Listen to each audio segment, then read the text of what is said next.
Hey guys, welcome to another video for the Ascension project. Today, essentially what we're going to be doing is we're going to do a little bit of like a reaction slash critique video of a drill that we were running the other week with one of our buddies. His name's Paul, that he had put together for us. So essentially what we're going to do is we're going to review the different runs that we had for both handgun and rifle and explain different aspects of the drill. There was a lot of thought that was put into it and different things that you're focusing on throughout in terms of weapon manipulation, reloads on the move, shooting on the move, different things. So excited to get into it. Yeah, Paul is a really cool guy, like Parker said. He used to do some training at the Art Room, which is a really great training school that we like to work with. Excited to collaborate more with them and post more videos of us going to some of their classes, by the way. But some of the stuff that I like that Paul did in this is a lot of it, like you said, is shooting and moving. He made sure that like he had a course of fire, but he wanted to give us the freedom to engage certain targets how we wanted. Like he told us we could stay behind cover or like get up and commit and push and move. There's a point where we walk backwards, where we shuffle sideways. Lots of footwork, lots of stuff to get comfortable with that you may not be doing on the regular. So I'm really excited to get into it.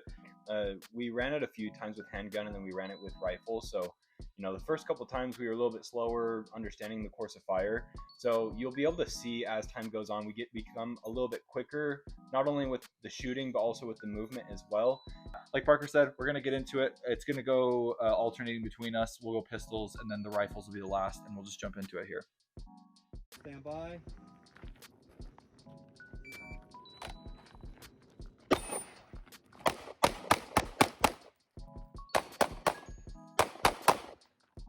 I'm just going to pause it here for a second.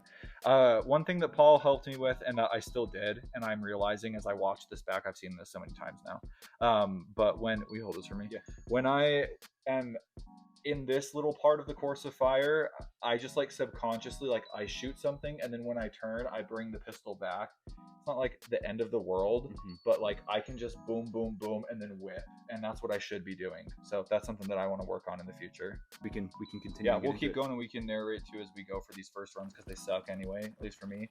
So Paul wanted us to be moving to reload. I really did not stay behind the thing that's supposed to be cover. I should have stayed like behind it, closer. Moving up to Paul's car, putting 3 rounds on target through. There is another target on the backside that he wanted us to approach, kind of simulating that you see it from the front. Moving and reloading again, and then at this point we have another piece of cover where there's 3 steel targets down there. We're supposed to hit each of them twice. And then to get out and push up, hitting the center one while moving twice. So that's pretty much the course of fire.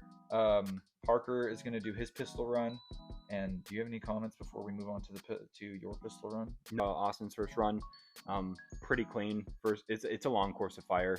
It's not like you're just shooting a couple of targets. You're doing a lot of movement, different directions, reloading on the move. So every single run gets better and better because we understand the course of fire a little bit better. You get like more cozy with it too. Yeah. Realizing like where you need to be. Let's keep going. We'll see Parker's run. Okay. Sure. Are you ready? 1 second. Yep. 1, 6, 3, 4, 1 headshot. A lot going on. And the rest is Paul's 3, 3, explaining it. and then 2, 2, 2. Everything is 3 from there on out, and then 2 on steel. Okay. And then 2 advance. Okay. And then remember that you'll tactical reload when you start running towards this other barrier. Okay. Okay. Sounds good. Shooter ready? Ready. Stand by.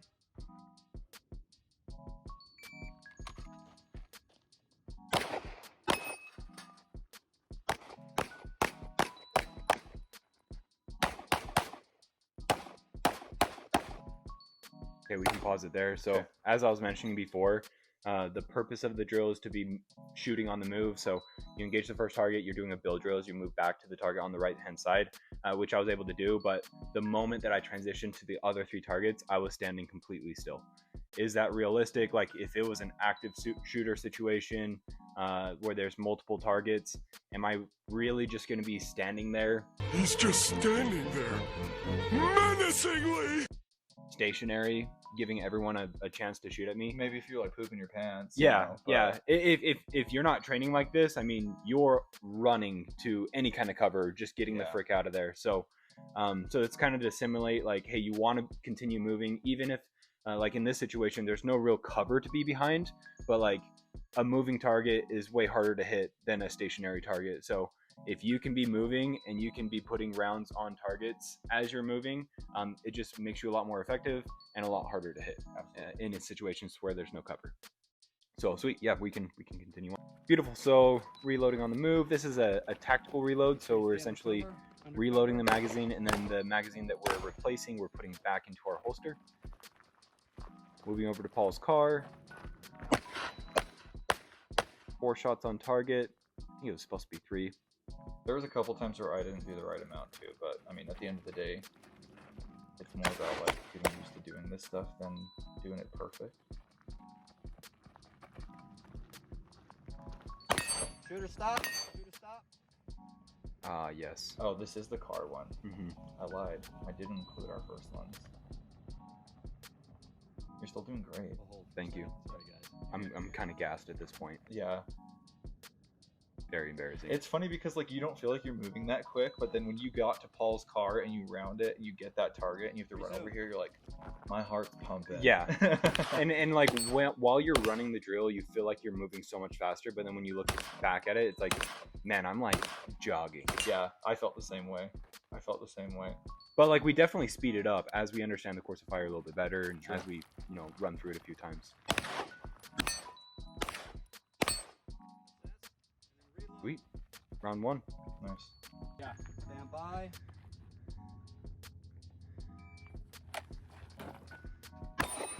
Yeah, I don't know why I do that, where I bring it back to my chest, but something to remember and not do next time. A lot quicker transitions, at least, from what Yeah. I can tell. Well, and on this one too, I remember Paul was telling me like you don't have to stay behind the cover, just get behind it initially to assess. And so I got behind the cover and then I pushed up. Yeah. I remember feeling like the pressure to be faster this one, and so I was like trying to move. Mm-hmm.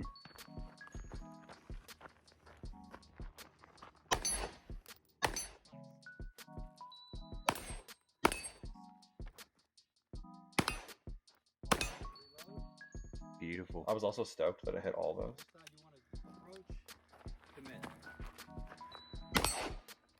Wow. Very nice. So handsome and good at shooting. If I do say so myself. All right, Parker's second run. Shooter ready? Ready. Stand by.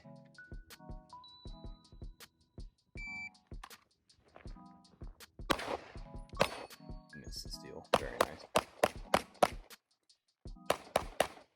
Stationary again. Yeah, Paul spanked you for that. He After did. this one. He did. Pretty bad. Yep. And then actually on this run, he moved the civilian target a little bit closer. So it was Oh, he like did. almost in the way. So you can decide if you wanted to like stay behind cover and shoot like The harder close, shot. yeah, Yeah. close to the civilian, or if you just wanted to like commit and engage and push up. So that's what we both did the second time around, which Yeah. I really liked.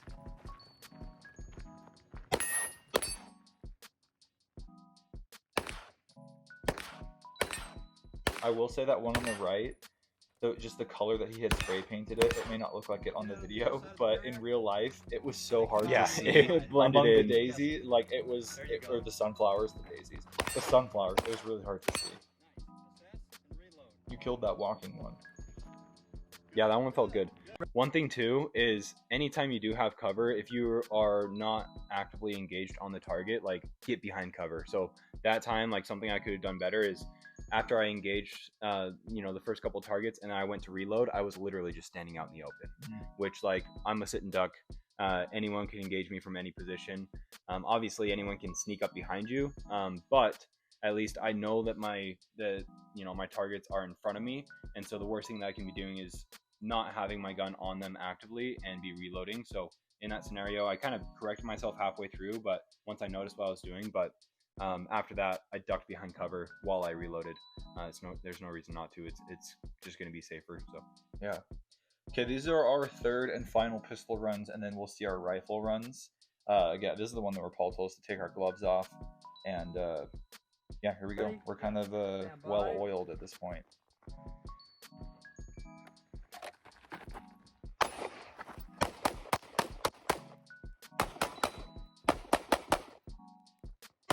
super quick.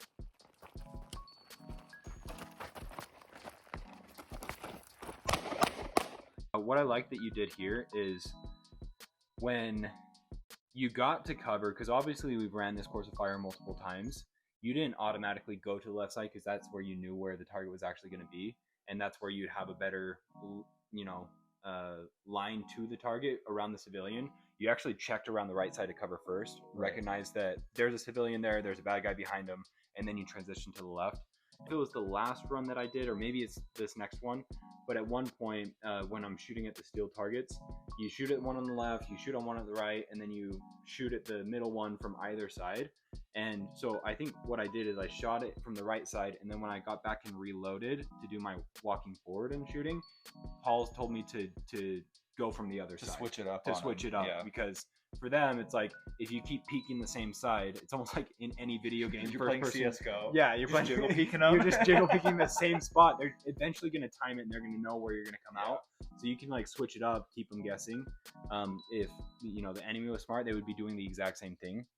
But yeah, just another piece of feedback there. Yeah, one thing that I'll say too is that on that part, I kind of was thinking, I'm a right-handed shooter, and so if I was to approach some cover, I would probably be peeking right hand to take advantage of that. And so I wanted to start that, like, let me come right hand.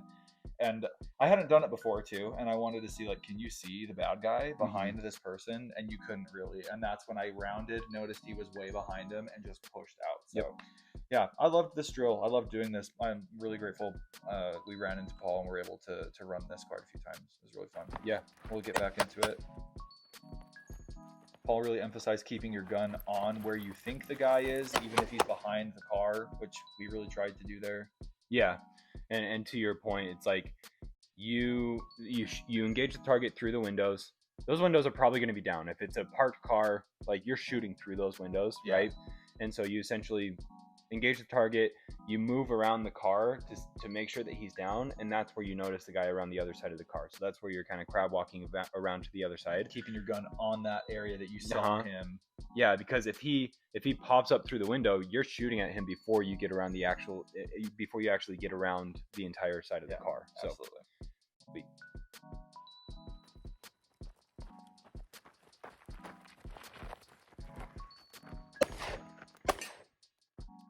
At this point, I had really learned my lesson from Paul telling me, and I was like, I'm staying behind this cover as much as I can. Like, if I just have to just barely put the gun out, that's what I'm doing.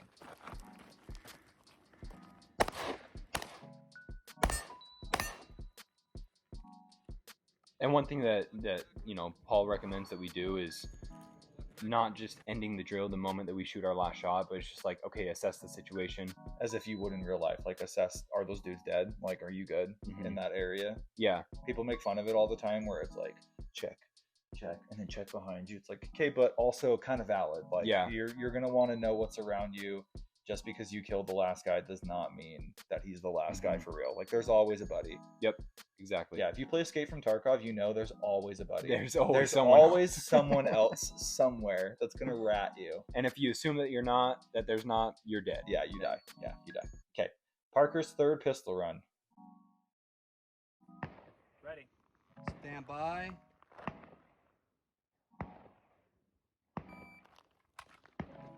Parker had a vendetta with that steel at this point. Moving. Beautiful. That was really good. You stayed moving that entire time. That felt a lot better.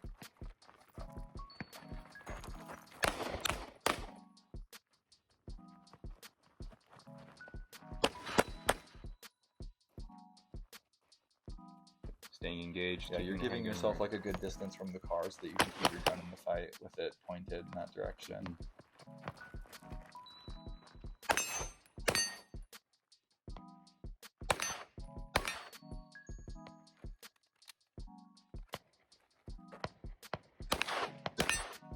This is horrible. I remember this. Miss. Oh, not too bad. No, that was actually really good. I thought I missed it like 6 times. No, that is actually with your rifle run. Which we're going to get into. So embarrassing. Okay, start with my rifle run. Let me just start by saying Parker filmed this one so good. I learned a lot watching Parker film these, and I was like, I love my game, dude. Okay, we'll Let's get go into ahead it. and have it as if it's all the way down to your chest. Okay. Like yeah, you're just standing there. Okay. Okay, shooter ready? Yeah. Stand by.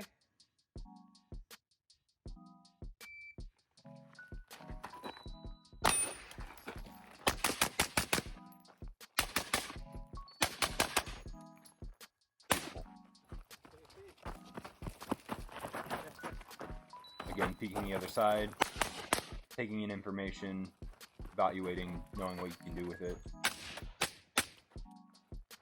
One thing Paul pointed out to me in this spot too, right there, I lowered my muzzle because this is Paul's car, and like I was really self-conscious. I had just put the riser on my rifle like the night before too. So when I came up to this window, I took extra time to make sure that I wasn't gonna like Shoot drop through his some door. rounds through his door. But yeah, one thing that Paul was telling me, and that I want to I noticed that I did it again at the first barricade that we ran up to, that instead of like dropping my muzzle down, I can just pull it back and have it still kind of up near my shoulder, ready to just snap back, almost as if it's in like a high ready. Should have done that. Do that in the future. Yeah, one thing too is it's you can barely notice it, but you actually re-engage your safety after you shoot through the window, which I think is super important because obviously you're running a drill, you know that you're going to be shooting a lot more, but in a real life situation, like you always want to be able to, engage your safety when you're not actively shooting. So that way, like if you're running, someone, comes up and grabs your gun, like you have it on safety, or if something happens, you trip and fall. Yeah. So just getting into that habit, like it's just as fast. Like if you're engaging a target, it's so quick. Like especially if you dry fire, if you train a lot, like you can manipulate your safety really really fast. So it's not really going to make a difference in terms of how quickly you can engage a target. It's funny because like you brought that up when we were out there on the range too, and I had to like consciously remember like, oh yeah, I'm doing that. Yeah, Because we've just been muscle memory. Yeah, it's just muscle memory at this point. Just flicking it every time that your rifle comes up and your finger goes on the trigger. Like if you're ready to shoot, So Yeah. your safety's off. Yep. And when you're done, it's on. Yeah. Okay, we'll continue. Got that guy Dead. That Was reload it a felt midget or so was it a sick. child? I don't know. Yeah, Paul sets up these tiny targets, and he's like, "I'd like to think that's a teenager." And we're like, "Paul, that is a dwarf. That is a small. That is not a teenager, dog." All right, Parker's rifle. Here we go. Okay, go ahead and Before we go, let me just say, I nailed all those steals at the end, and it felt really nice. That was beautiful. It was good. Very nice. I was proud of that. Yes. Thank you. Do we need to watch it again? That's all. No, that's Okay. okay. I took my flowers. We're good. Okay, here we go. over to your left a little bit more. Yeah. Okay. Shooter ready? Ready. Stand by.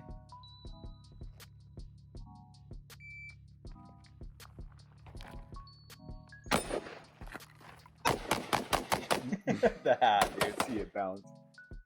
Yep. See it. And then you get a peek at Parker's beautiful, luscious locks. Maybe it's Maybelline.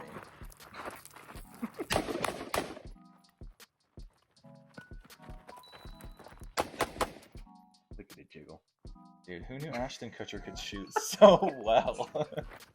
Ashton Kutcher?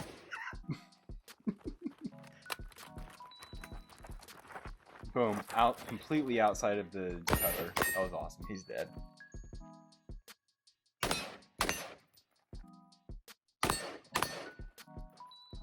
Oh, I don't want to watch.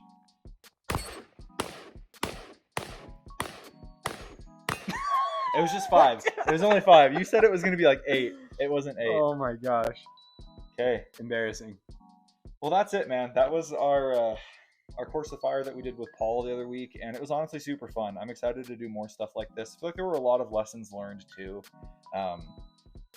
Yeah, I mean, we're excited to keep doing stuff like this. Like the shooting on the move, doing courses with guys that know what they're doing is really fun. And I encourage everybody to go find some people to train with. Like you can learn a lot training on your own, but when you have other guys there that are good dudes, that are humble, that are going to give you like positive feedback and not just rip you apart, it is so enjoyable to feel like you're all edified and like you're getting built up together. Yeah, and then what's cool about it is because if you find yourself in that kind of group where like you are all training together, and like some are faster than others, like Austin's a way faster shooter than me.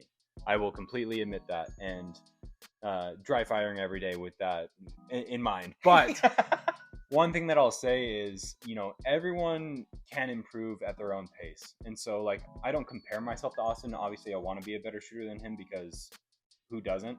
But what I will say is, like, I'm still proud of myself when I improve my times, right? And Austin recognizes, like, man, that reload was really good, you know, and like, he will hype me up when I have a really good run because he recognizes, like, we've gone shooting enough to where he knows, like, kind of what my good times are and what my like decent times are. And so when I do perform really well, like, he's the first one to be like, man, dude, that was awesome. Like, that reload was really clean. You know, that build drill was great. So don't compare yourselves to others. Like, everyone's improving at their own pace. What's nice about going out with different people is, like, you can learn from everyone. And it is really cool when you can get into that kind of setting to where, like, everyone's hyping each other up. Everyone is there to improve themselves. Like, no one's putting anyone down. No one's being a jerk about anything. So obviously this is a really long course of fire. It is nice because you're working on a lot of different things at one time. You can also split this up into different sections. Like, if you wanted to do the section where you shoot 3 shots to the person on the left, 4 shots to the person on the right, and then 1 to the head in the middle while you're on the move, except for when you're shooting the head A zone target, like, just do that drill. Practice that. See how it feels.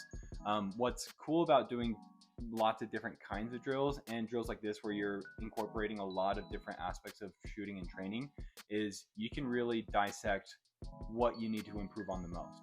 So, like, for me, what I needed to work on was making sure I'm actually in cover and being intentional of where I'm at and when I'm engaging targets. Like, that's something that, like, I can focus on. I feel pretty comfortable with, like, my reloads on the move, so that's something that's like, man, I'm, you know, decent at that. Obviously I can still improve, but it's like, that's something that I'm happy with and I can still work on. But it's important. And what's really nice is if you have someone that can film you, have them film you. Like, obviously we were picking apart our process and different aspects while we were on the range, but we learned 1,000 times more as we reviewed the footage and we're able to slow down. It's like, man, in this section I did this, in that section I did that, to where maybe we didn't have the angle to recognize it before, or maybe we just didn't have time to stop and think about it. So film yourself, see how you can improve, work on those things individually. You can dry fire, you can go out to the range. We did post a low ammo count range video, and so if that's something that you're interested in, we'll link it into the description of this video so you can go check that out. Let us know what you think about this drill. Please critique us. Like, you can let us know if we're doing anything wrong, if our posture is bad, if we're running too slow, if we need to work on our conditioning, if I just need to chop my hair off so my hat isn't bouncing around everywhere. No way. You can, like, just comment. Let us know. Like, we're open to feedback. If you have any suggestions on other types of drills that work on different aspects of shooting, please let us know. We not only want more information so that we can improve, but we would love for our channel and the comment section to be a place for people that are new to shooting, so that we can all help each other continue to improve. So those are my final thoughts. Anything else that you'd like to add? Guys, don't forget to like and subscribe, comment on the video, ring the bell, do all of that jazz. Help us get this channel bigger, send it to your friends, get in there, make fun of us and criticize our shooting and tell us that you hate our jokes or Parker's beauty and that you're really jealous of it and that he puts up 225 like it's freaking nothing. Hope that you enjoyed seeing our training session with Paul. We really appreciate everybody's support on the channel, all the likes and the views and the comments. Love you guys, and we'll see you later.